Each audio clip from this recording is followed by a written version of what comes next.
Well, let's stay within the Mamprasi area again, because the coordinator of the Gambaga Witches Camp has demanded the arrest of a group of pastors operating prayer camps dedicated to casting out demons and exposing witches in the northeast region. The activities of these pastors, according to the coordinator, have led to a significant rise in cases of witchcraft allegations and persecution in several communities, particularly within the East Mamprasi municipality. The coordinator made the call in the wake of a fresh confusion at Sakogu, where 3 women were accused of being witches by one of the pastors who held a so-called deliverance service days ago in the community. Correspondent Ilyasu Tanko has more. The prayer camps are found at the eastern outskirts of the capital town, on the right-hand corner in between the village of Zarantenga, along the Nalirugu-Nakpanduri road. To reach there, it is a 20-minute journey from Nalirugu on foot, where one has to climb up a rocky mountain or a plateau. On our way, we found this handwritten inscription on the rocks that appear to read, "God mercy here." Atop the rocky mountain, as many as 6 different camps have been found to be in active operations by these pastors, most of whom said to have come from southern towns and cities. According to sources, these camps, known locally as one-man churches, used to operate in abandoned structures and obscure locations in the Nalirugu town until the pastors decided to move them onto the mountains to evade COVID-19 restrictions following the outbreak of the virus. Since then, several individuals parading as men of God have emerged to set up their camps, engaging in the business of persuading people to bring their sickness and other misfortunes for healing and spiritual rescue. One of them is Pastor Nyaba, who claims to have been doing the work of God for 13 years and now operates this camp called the Light of Jesus Prayer Ministry. I asked him about the allegations that their activities are causing chaos and confusion in communities rather than strengthening coexistence and winning souls for God. Yes, I've heard it. Even getting to the end of last year, as I last told you, I was in the farm harvesting my granules. And I have a lot of calls when people call. Mention some places that I've never been to, that I don't even know there. And I said, I'm in the farm, harvesting my granules. So for those things that you are talking about, or to me, I can tell you people to exercise patience and to move forward a little bit for more investigation.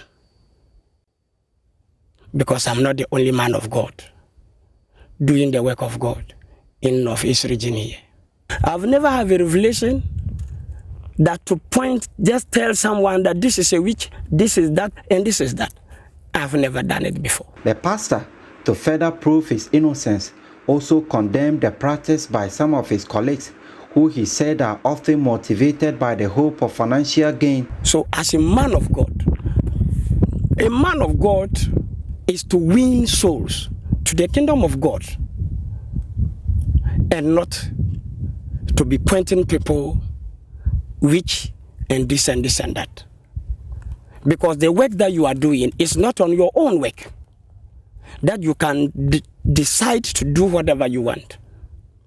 It is the overall boss, the God that no one sees. Most of the camps here hold their prayer rituals under trees and in the open, like this one, said to be operated by a native pastor. On the floor, we can see the principal symbol of the Christian religion, the cross of Christ, designed with small rocks. At one camp, it is just several rocks put together to form a shrine-like structure. These young women, all of them uneducated and unemployed, had just finished and were leaving the spot after many hours of prayers. The activities of this crop of pastors, who are said to be working in cooperation with some traditional leaders, are now a source of great worries for many residents. They have been accused of causing the collapse of families and in some cases, tensions and the breach of peace in communities. Only this week in the Sakogu community, a woman who had been pronounced a witch was attacked at a gunpoint by a man, while chaos nearly broke out after 3 more women were accused. One of the places said to be feeling the negative impact from the activities of these pastors is the Gambaga Witches Camp, where authorities have claimed to have received over 50 women banished from their communities upon the orders of the pastors. Samson Larry is the camp's coordinator. This one-man churches, there is one even now at Nalerugu who keeps on accusing women, punishing these women. If you are a man of God, you should rather settle issues. You don't bring this kind of things here.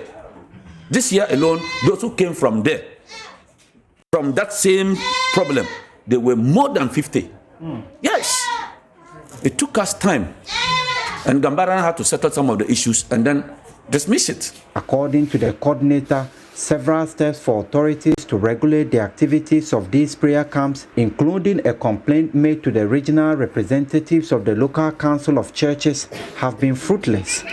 He now wants the police as well as opinion leaders in Nalerugu to act. We can get authorities to talk to him, to stop what he is doing. Nobody can prevent you that don't go and pray, fine. But also stop, because it is part of punishment to the women. That's inhuman treatment. How do you know that someone is a witch? And then you begin I'm a Christian, but I'm ashamed of myself. To be honest, it's bad what they are doing there. Reporting for Joy News, Ilyasu Tanko, Nalerugu.